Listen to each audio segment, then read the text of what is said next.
બોટાદ જિલ્લાના ગઢડા ગોપીનાથજી મંદિરથી આજે આચાર્ય પક્ષ દ્વારા ગઢડાથી દ્વારકા સુધીની ભવ્ય પદયાત્રાનું આયોજન કરવામાં આવ્યું છે।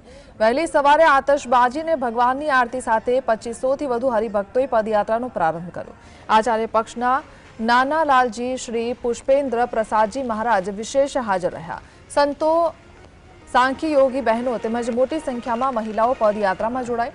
જય સ્વામિનારાયણ અને જય દ્વારકાધીશના ઘોષથી સમગ્ર માર્ગ ભક્તિમય બન્યો। आयोजकों द्वारा यात्राळुओं माटे तमाम सुविधाओं व्यवस्था कराई। आशय ए छे के युवाधन ज्यारे व्यसन में धकेलाई रह्युं छे, नारीओने बेटी बचाओ बेटी पढ़ाओनी जे सरकारश्रीनी योजना छे एमां पण जागृति आवे ए हेतुथी अमारा वडतालना विद्यमान आचार्य महाराज श्री भावी आचार्य लालजी महाराज श्री नुगेन्द्र प्रसादजी महाराज साथे वहुजी महाराज नारीओनी सुरक्षा अने जागृति माटे स्वयं बहनों सहित पदयात्रा में दर्शनना माटे आ यात्रानुं आयोजन करवामां आवेल छे।